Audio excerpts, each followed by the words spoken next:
Welcome to Talking Allergies, the podcast where we talk all things allergies about all types of allergies in all kinds of allergy lives. From food allergies to environmental allergies, special guests, community stories, allergy and science giveaways, and more.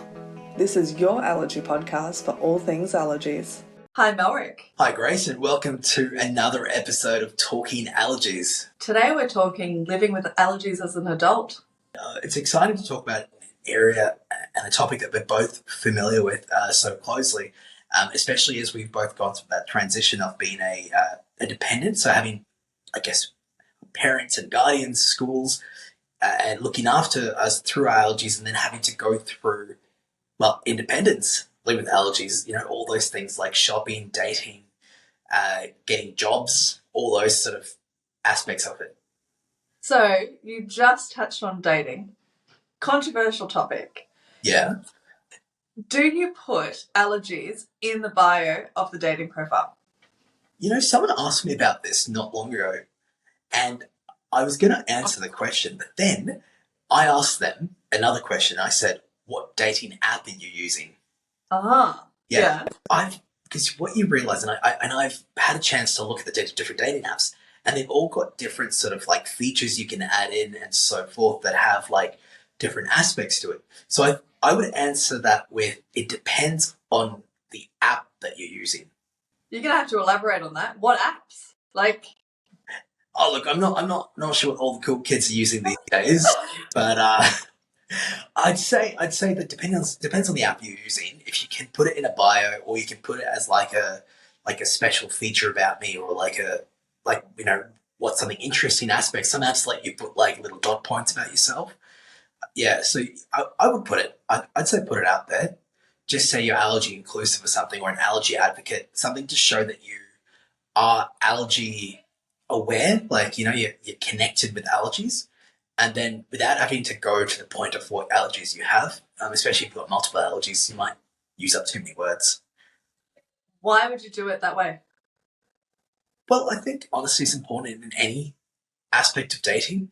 And people put, for example, that they like dogs and cats, or they like walks in the beach. If you're going to put that level of personal detail on a dating profile, then put allergies out there too. And you might find someone who has allergies too, so you'll connect over that topic.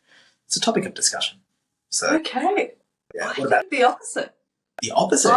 Okay. Yeah, I actually, because a lot of the dating profiles, they kind of just swipe through the photos. I don't think that it's necessarily something that everyone will read. So I actually would do it when someone messages through. So if they go, I'd like to go for tell me something interesting about yourself. I'll be like, haha, interesting. I am anaphylactic, or I have these allergies. Oh, wait, straight off. It's the first thing they're going to say hi, and you're going to reply back with an automatic message. I have allergies. No, you have to ask them the question, what's something interesting about yourself? And then if they message back something interesting, then my interesting fact is that I'm allergic. So I'm putting it as an interesting feature about you, and you're going interesting facts. Look, I don't know what the answer to this is. I think we need to get some. If anybody's listening in, let us know what you actually think is the right answer, because I have no idea what works. However, you really do have to bring it up before the first date, just in case. Oh, look, you should. I think depends on what allergies you have, right? I think this sort of brings into that aspect. So when you're younger, you're a kid, you got your mum, dad, your parents sort of looking after you. They might sort of bring that up before you go to a situation. But when you're an adult, say you've got a food allergy and you're going to eat out, so that becomes a topic to discuss depending on where you go. You've got a shellfish allergy, you can't go on a first date to a seafood restaurant. You're right. Exactly. And, if you've got an allergy, you've got to bring that up earlier, because that will allow the date to go to a place that's safe for you. That includes, for example, pet allergies or pollen allergies. You've got pet allergies, you can't go to a cat cafe. Or you've got pollen allergies, you're not going to have a picnic on the first date. You're going to take something a little bit more indoorsy. And that goes for other allergies like fragrance allergies. You've got to talk about, for example, what perfume or What are you going to wear before you turn up? So there's different aspects of that communication. So you definitely should be a little bit more upfront before you go into that date. But of course, if your date's online and it's like a video chat, a Zoom date, people do Zoom dates, FaceTime date, if you do that, then I thought they did when we were in lockdown. I'm not sure about now, but yeah, maybe. Like, look, if you're doing it online, like a virtual date, then you don't have to worry about it as much. Maybe that's the way to go if you're worried about the all the allergies and that being an issue, or I guess a challenge for the first date. Maybe a virtual date to begin with. I mean, dating by itself, without even putting allergies into the conversation, it's nervy, you know? Like, what do I say? What do I wear? All these other aspects to it.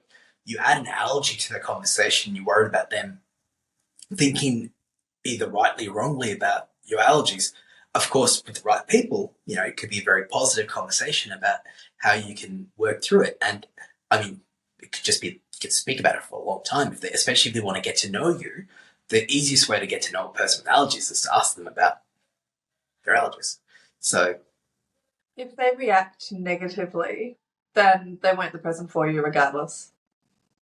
Yeah, you know, if anybody reacts negatively and they have, unfortunately, not the right sort of ideas and thoughts about allergies, you know, you can either try and sort of educate them. I think there is an education aspect as well, the awareness of allergies that don't get done enough. A lot of people don't realize the severity of them until you talk to them about it.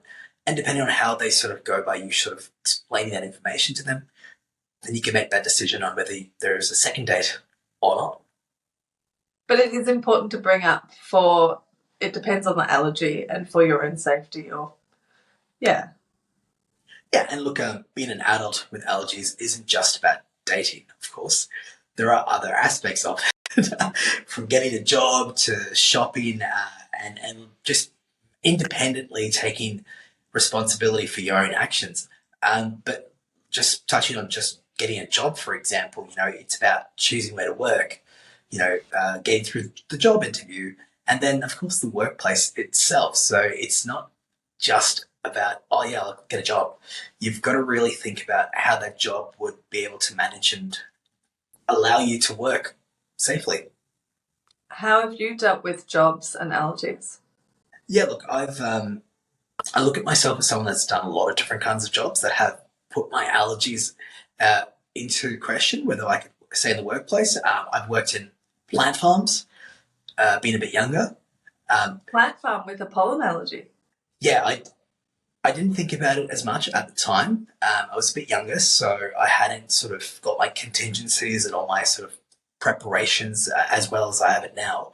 But I was just looking for a job. It was close to where I lived at the time, and it was good for me to sort of, you know, get some money while I was at uni. So I got the job, and yeah, I was okay for the most parts, but then I'd go through certain parts of the plant farm and they had certain plants that were pollinating. Of course, the pollen wasn't good for me. And yeah, I reacted and I was like, okay, I probably shouldn't work here anymore.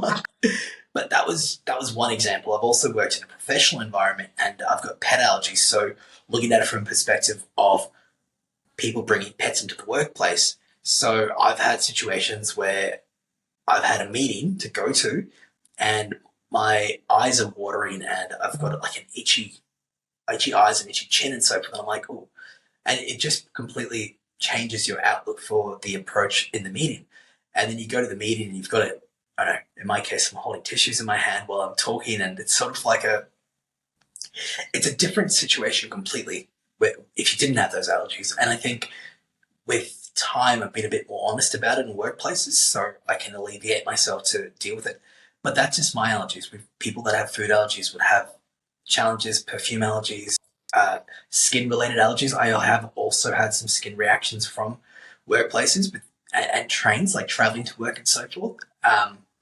What about you, Grace? How have you been able to look at sort of working with your allergies as an adult? So my first kind of work started as a teenager, so that's probably where I'd start off with.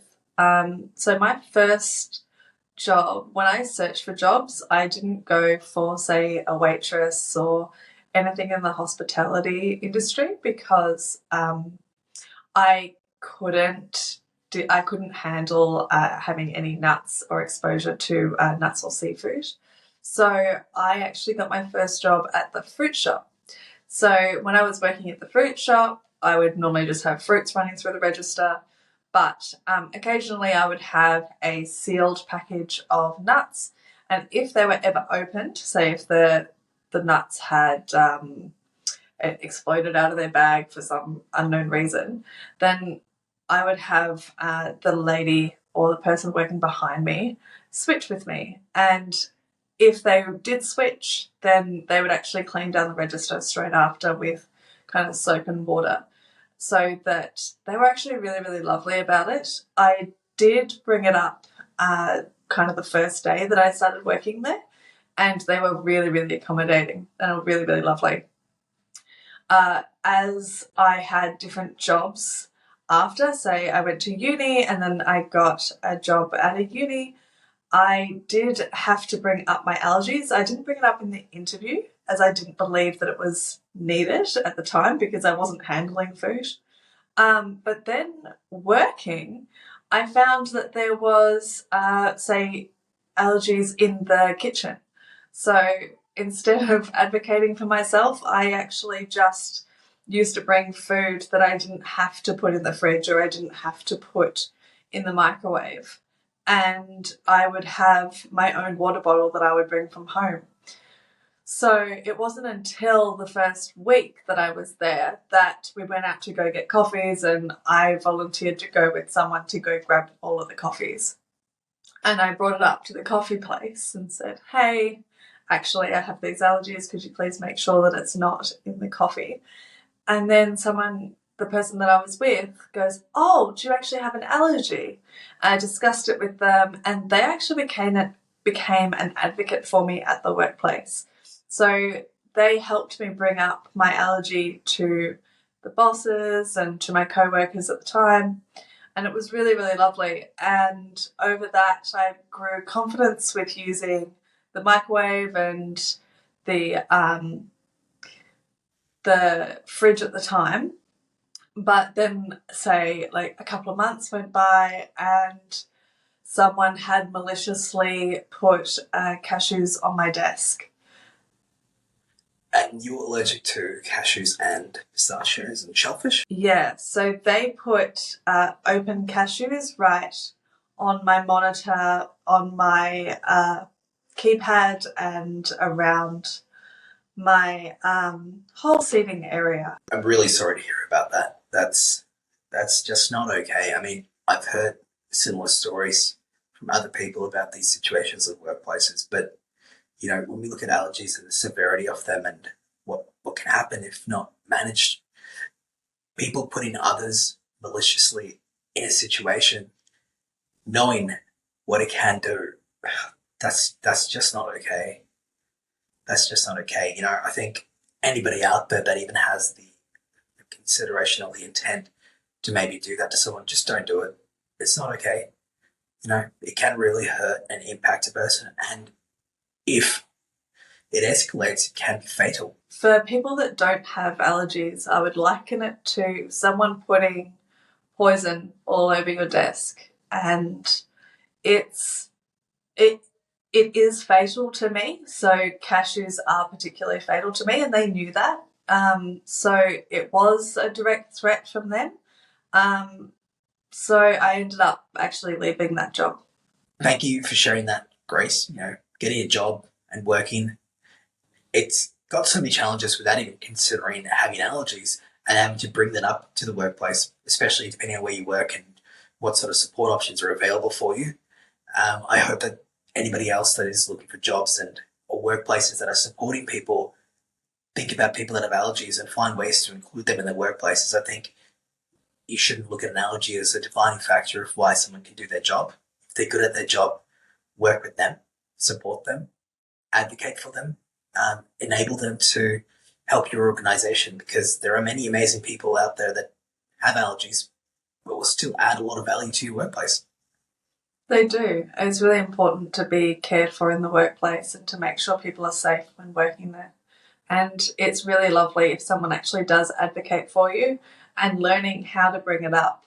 So similar to if I was just getting a coffee and brought it up to one colleague at work. So then I had someone advocating for me. That's actually a really lovely way. Being an adult with allergies is also about shopping and buying things for yourself. And it's not just about things you want. Yeah, budgeting can be really hard, especially depending on what you're actually allergic to as well. So if you're allergic to different items, such as you could have allergy-friendly bedding, you could have creams, going to different specialists as well, depending on your allergies and the reactions that you have, depending on your body, they can be very expensive, but also your time as well, making sure that you're actually balancing the time to go see them and to rest and recover from any allergic reactions you're having. And even those emergency medications, it's really important that you actually budget appropriately throughout your life. And yeah, when you have allergies, it's not just, I'm going to find the most cost-effective element, or there's a special label on it, great, I'll pick that up. No. If you've got allergies, so you have a food allergy, you've got to find and make sure that product doesn't have your allergen in it. If it's environmental related, you've got to look at hypoallergenic elements. If it's like fragrance related, is it got the right ingredients? And even if it's creams, if you've got skin related allergies, you've got to look at what reactions, has it got the right stuff in it for me to be, or does it have the wrong things in it that will cause a reaction? It is a multitude of things. And then when you have, say you've got drug allergies and you've touched on medications before, you have to find alternatives. And sometimes, unfortunately, a lot of these things cost more than the normal. And so you have to budget. And when you're an adult, when you're independent and self-reliant on yourself, that budgeting aspect becomes quite a big deal. And as you get older, you might have kids. So you've got to incorporate that. You might be in a relationship. You have to incorporate all these aspects to it. So living with allergies as an adult does require you to be a little bit more strategic and tactical on how you make decisions on what you purchase.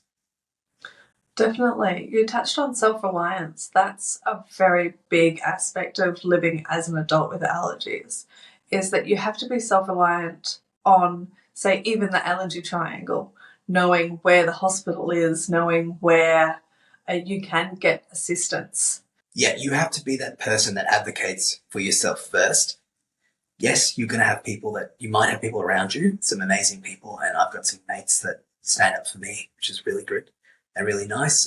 So you might have those people around you too, but you still have to advocate for yourself, tell people that you have allergies, and make sure that you are always making others aware, because you don't have that other step like you did when you were younger.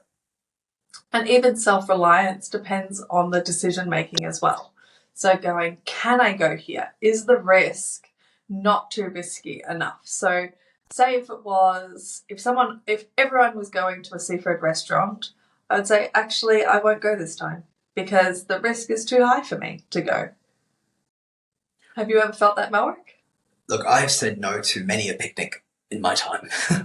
A picnic?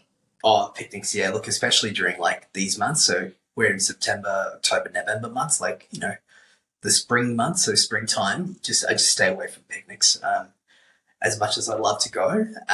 But you have to make decisions that work for you. Decision making as an adult is big. No one else will make it for you. Sometimes you might have others make it, but you still, as an adult, have that last final call.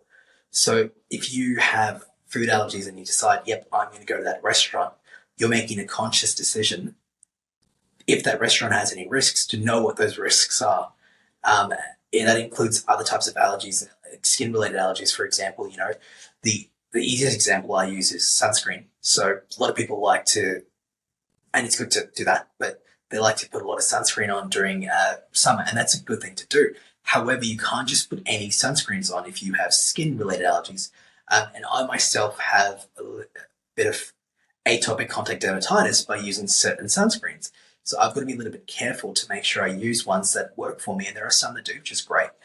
But I think when you have allergies, knowing what you do, and you might be trying to do the right thing, but unfortunately you have to still do the right thing in the right way for your allergies.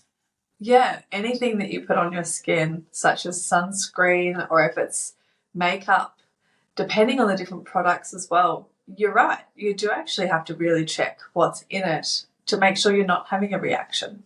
And it's really good that we look at ways as an adult with allergies to navigate through different situations, even if it is using something like the allergy triangle, where you look at the contact points for any situations you are in. So, for example, where's the closest GP, where's the closest hospital, and where's home. So you know at all times what you can do in a situation if you have a reaction. Yeah, that's really important to talk about the allergy triangle, particularly where you're situated, where the GP is, and where the hospital is, just in case you have a reaction and you actually really need that support.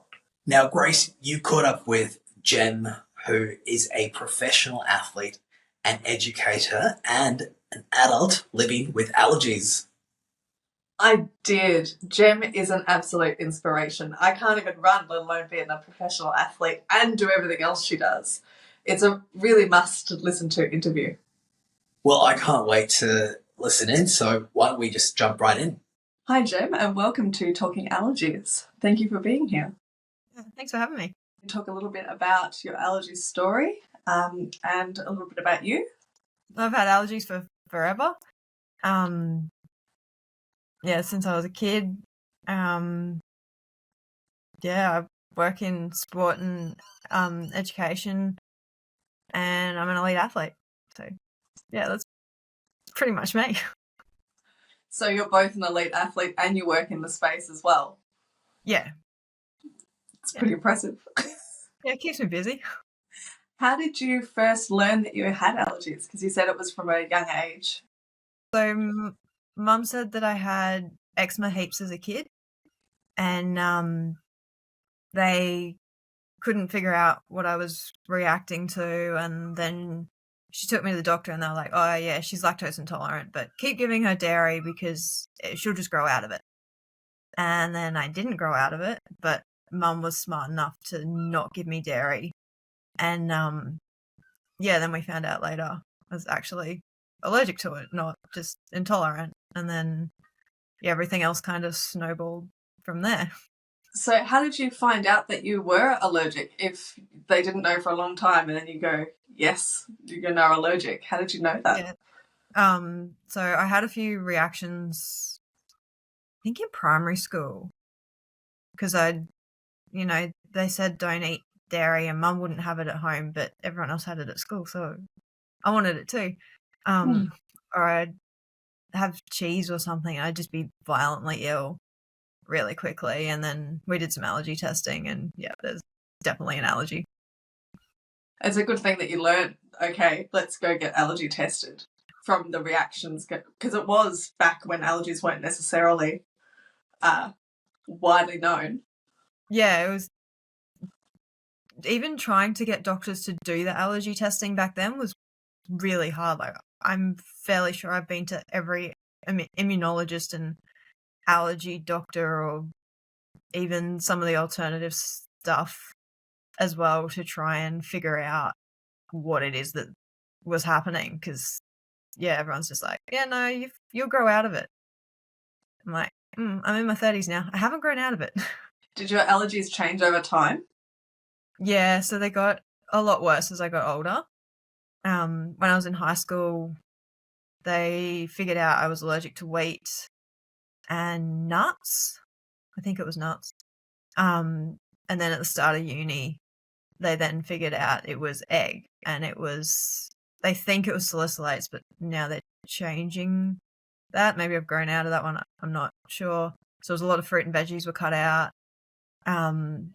When COVID started, we found out I was allergic to hand sanitizer and disinfectant, because I'd never been exposed to that before. And then all of a sudden everyone was cleaning everything, and we walked into Woolies and I went into an allergic reaction just because someone in front of us had used the hand sanitizer, and it's the scent of whatever was in that. I don't know, that set me off. So since then, since COVID started, I think we're up to about 300 odd reactions. So it's fun. That's probably an unexpected thing from COVID as well, that you just went, I didn't realise that was such a big reaction, and then going from it kind of like COVID and then through so many reactions. Yeah. How did you go about like understanding it? We struggled like a lot because previously it was food, and I know food allergies are hugely annoying and they're really difficult to manage, but compared to the chemical reactions that I'm now having, food allergies are easy.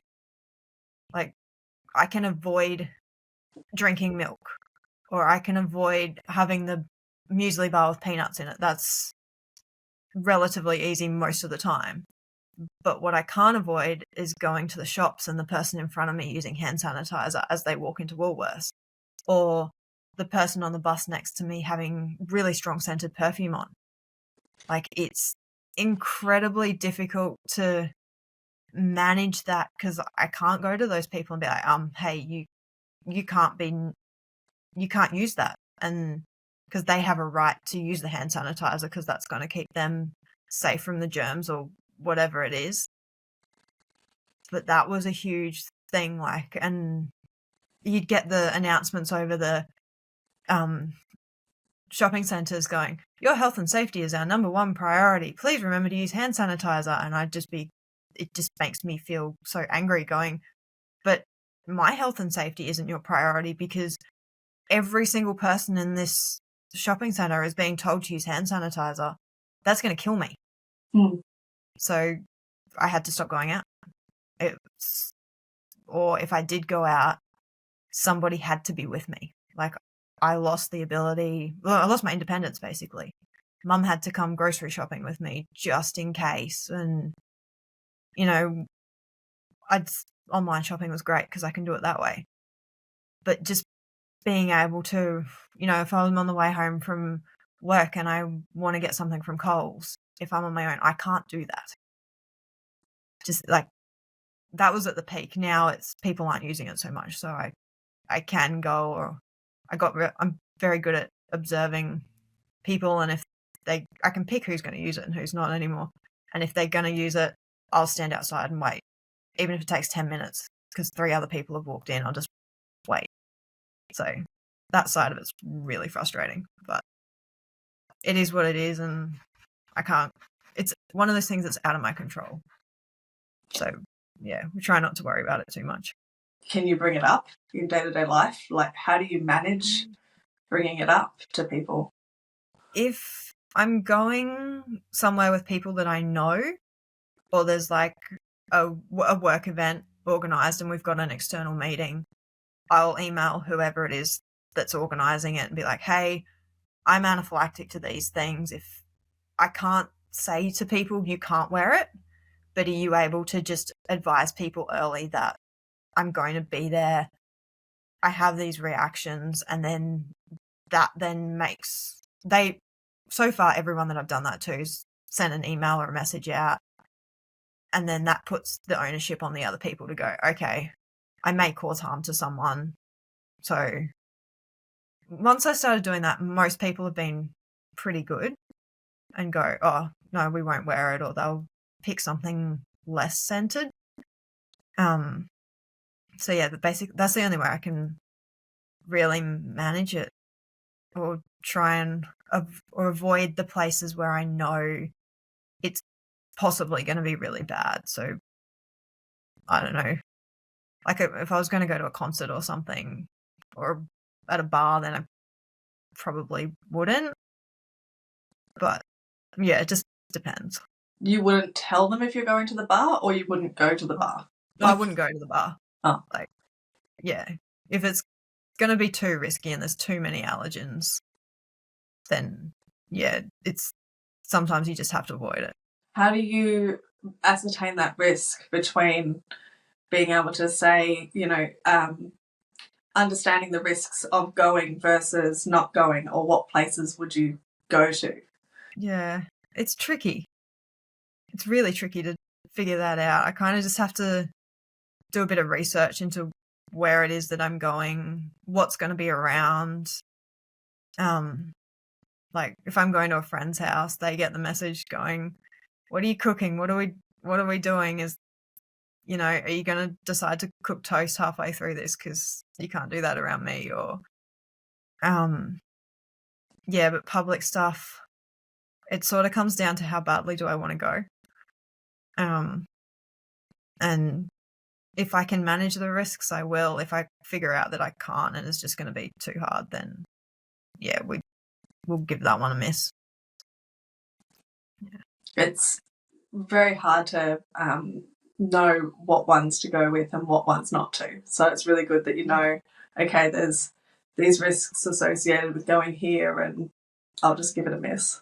Yeah, or sometimes if I really, really, really want to go, then hopefully it's on a day where the next day I have like a day off. So if I was to have a reaction, the impact on the next day isn't as drastic, if that makes sense. Like I can rest or whatever I need to do. As a professional athlete and someone that works in sports, how do you manage having allergic reactions to something that's in the air that is commonly used in sports? Yeah. I've actually noticed a lot of people don't tend to spray deodorant as much. There's a few of the younger guys do. But once again, like my coach is amazing. He's really good. We have a backup plan for when I have reactions to adjust training. And then the events organisers, they know of my condition. I've had allergic reactions during races, or just before a race because someone's used hand sanitizer as I'm walking to the start line. So yeah, they all know who I am, and I carry my orange box, my EpiPens in it. And so they're all like, we email them before we go to the race, or actually before I enter, and say, look, these are the races that we're coming to. They've got a plan if I have a reaction, and they also know who my support person is for that race. So sometimes it's my coach, sometimes it's my mum or one of my friends, and they know those people. So they're going to go to them, or they'll do a loudspeaker if I'm falling over on the track and not, having a bad one. But that's only happened twice, I think. I've had to pull out of a few races, but I think I've only had 2 actually on the race. Yeah, where it kicked in halfway through, which wasn't ideal, but I finished the race. How have you, you said that you carry your orange medication everywhere. When did you start carrying it, and how have you found carrying it around? It would have been COVID when the reactions started getting really bad, because people, when I go out in public, people had to know if I've fallen over that I've got a medical condition. It usually doesn't bother me, except that it's a big heavy thing, and attaching it to handbags or my backpack, I quite often get whacked in the back of the head with it because it just doesn't sit right. But it gives me a bit more security of, okay, if I have a reaction, then it's there, it's right next to me. So I'm not having to say, oh, it's in the bag, it's over there, can you go and get it? And someone's like at the gym, they've got shared locker spaces, someone's trying to sort through that. My EpiPen is right next to me. So yeah, it doesn't bother me too much, except when I get whacked in the head.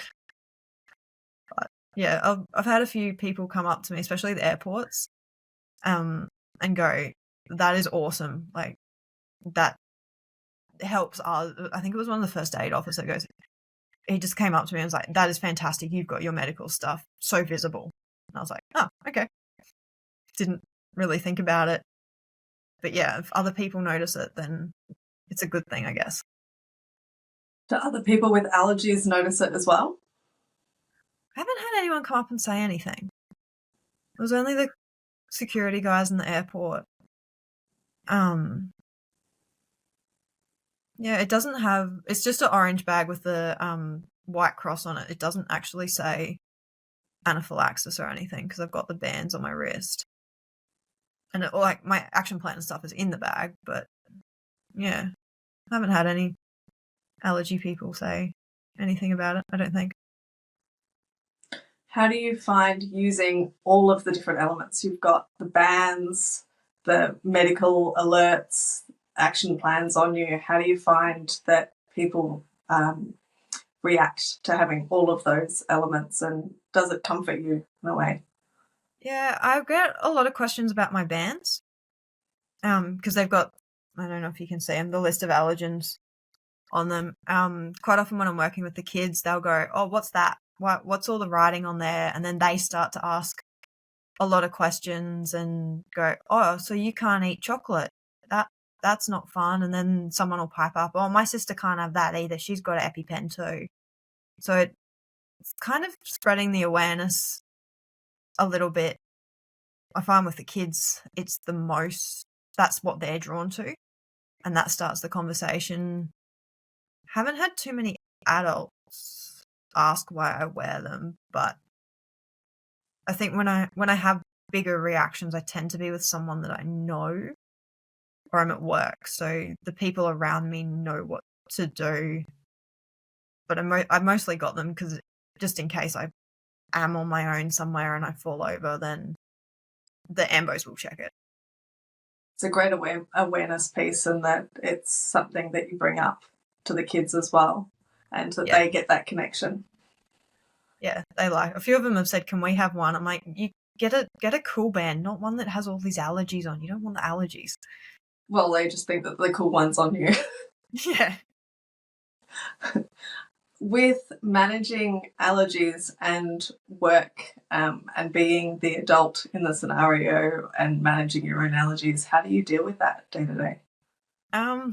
It can be really difficult because sometimes allergens, especially when I'm working with kids, they just forget, and someone will open yogurt in front of me without thinking, or I walk past where they're eating and it's there and I'm gone. My bosses have been really good at putting in place strategies or awareness things. Like, we talk to the kids about, everyone in this place has allergies. Well, not everyone, but all of the people with allergies. We talk about everybody and how to manage that, how to recognize reactions. I carry in the front of my medicine bag, there is a card that says if I have a reaction, to phone the head office and for them to tell them where I am and that I'm having a reaction. So all of the kids know if I happen to be with them at that point in time, I give them that card. They know what to do. I've also got colleagues who work with me, so I'm not really alone a lot of the time. It might only be for a short period. And then I've got my phone on me, so I just ring the boss if I start feeling a bit off, or someone goes, "You're purple, you're looking like a balloon," or "You've just gone really red." Like, they're pretty good at spotting stuff, and one of my colleagues actually can tell by the sound of my voice if I'm having a reaction before I've realized. Like, I answered one of her phone calls the other day and she goes, "You're having a reaction, have your medicine now, I'm coming." And I was like, "But I feel fine. There's nothing wrong." She's like, "Go and check. You're slurring your words." And I went and looked in the mirror and my tongue was swollen and my face was swollen. I'm like, don't know what it was. But yeah, they're pretty good at work with identifying reactions. Learning about your allergies to going through, has anyone helped you through your life with allergies? Probably Mum the most. Like, she used to make safe cupcakes and treats for me to have at other people's birthday parties because she knew I couldn't have the cake when I was little. And then as I've gotten older, she'll travel to races with me, or during COVID and that, she did all my grocery shopping because I couldn't do it. And now, like, my colleagues at work are very good, and yeah, they've helped me out a bit. My coaches have always been awesome at looking after me and looking out for me. And yeah, it's pretty much, I haven't really had too many problems with people supporting me once they understand what's going on.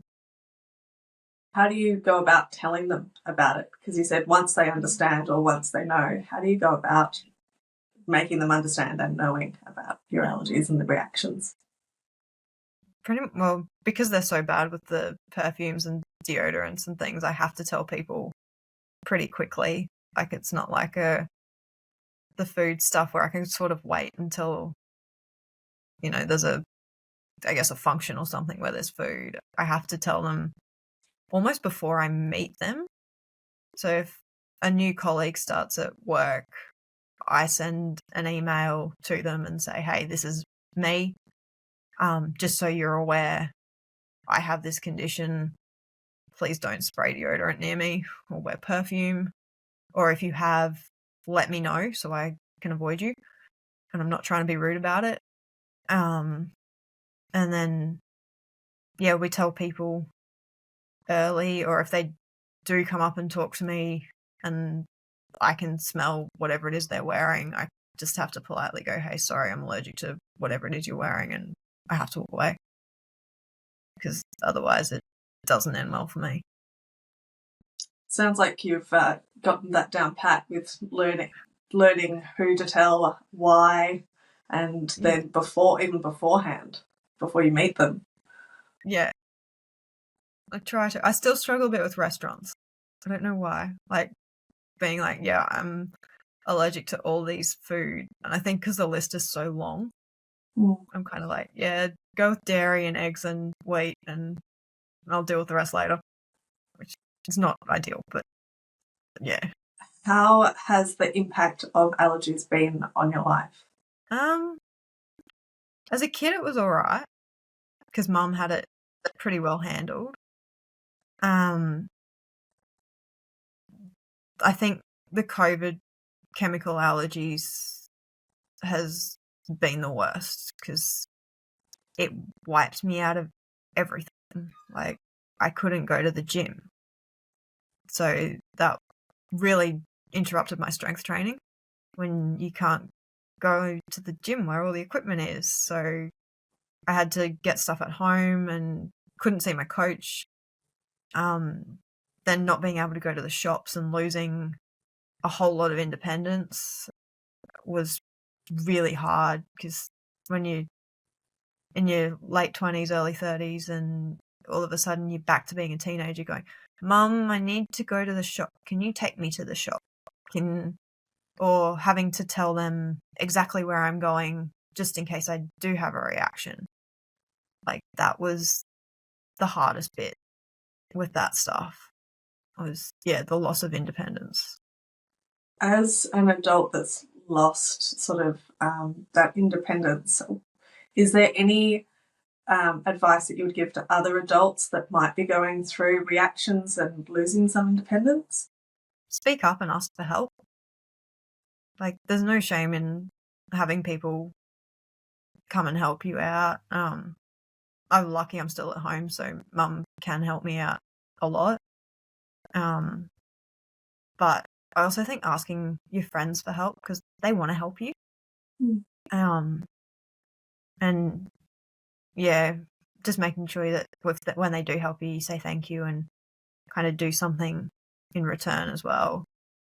But it's just find the people that can help, and the ones who don't want a bar of it, just forget about them, would be my advice. Yeah.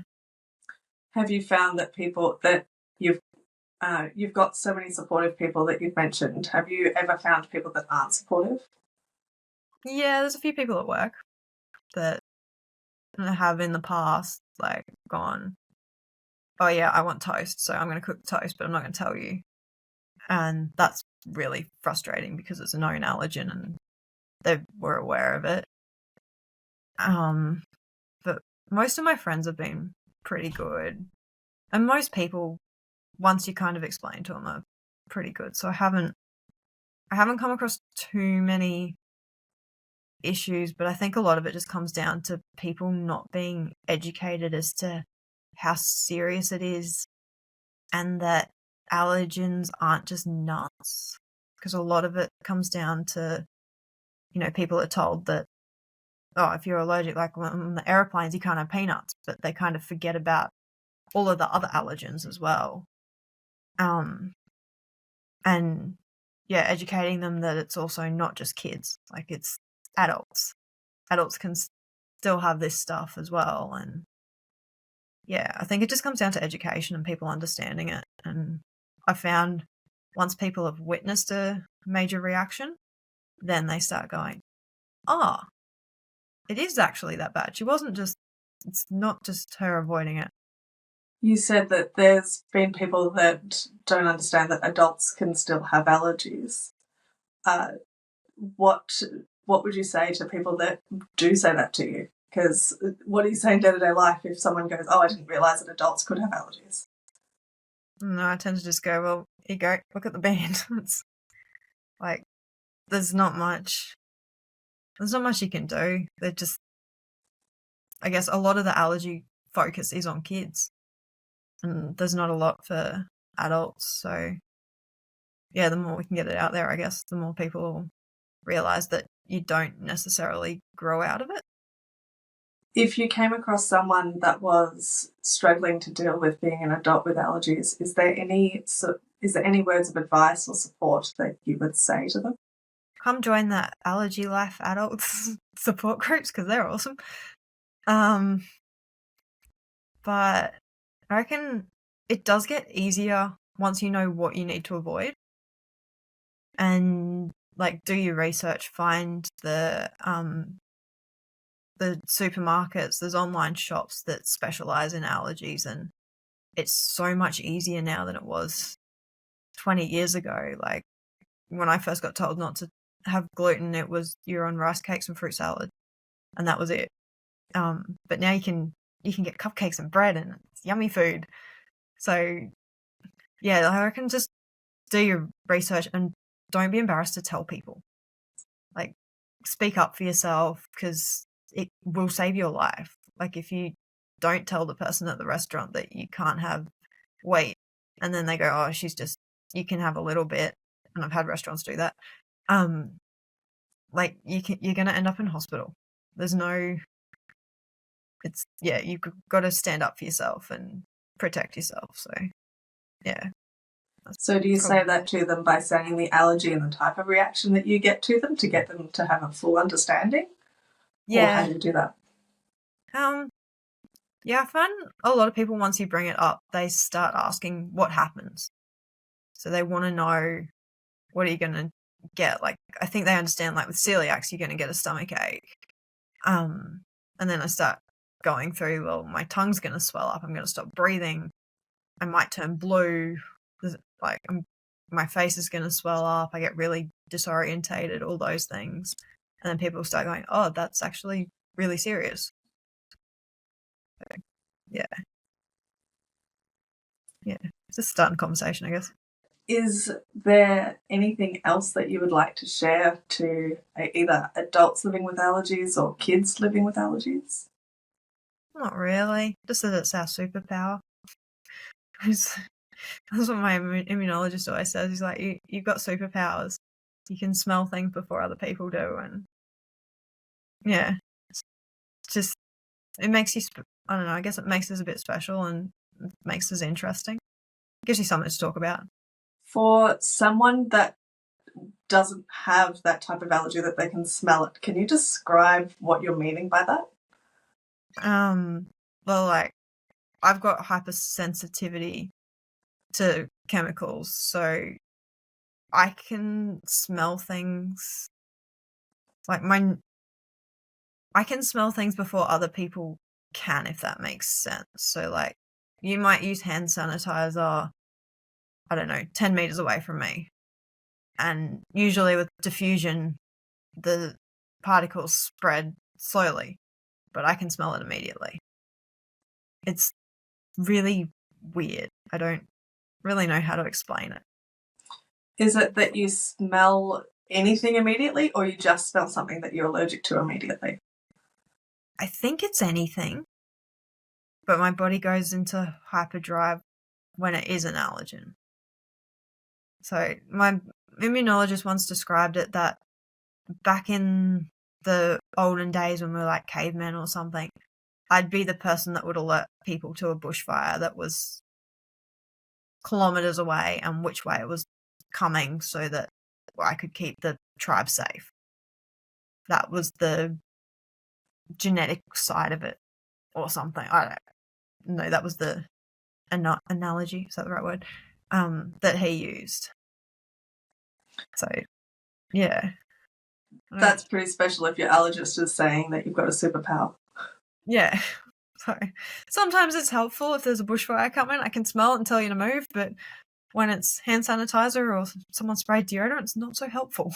Mm. But, yeah. Well, thank you so much for telling your story, Gem, and for talking about your work and living with allergies as an adult and a professional athlete. No worries. What a great interview. That was so informative to listen to, and I can certainly relate to a lot of those aspects. It does get challenging as you are an adult, and there are some periods of life where you have to find that support.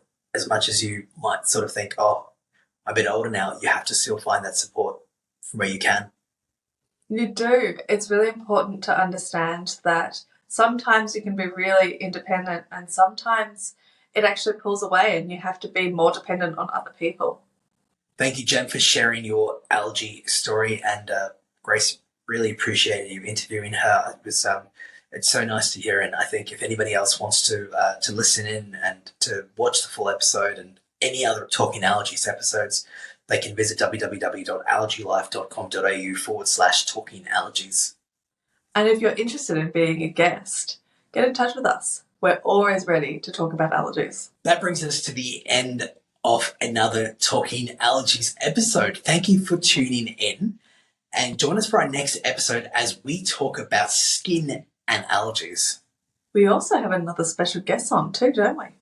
We do. Our next guest is a dermatologist who talks to us a little bit about skin and allergies, and also shares information about an app that helps people find personalized skincare to avoid allergens and irritants. Sounds really interesting. It is. So you're just going to have to tune into another episode of Talking Allergies. More Talking Allergies. Always. The discussions on Talking Allergies are here to support you or your loved one on your journey with allergies. The topics discussed here are not intended as medical instruction or as a substitute for advice by a qualified healthcare provider.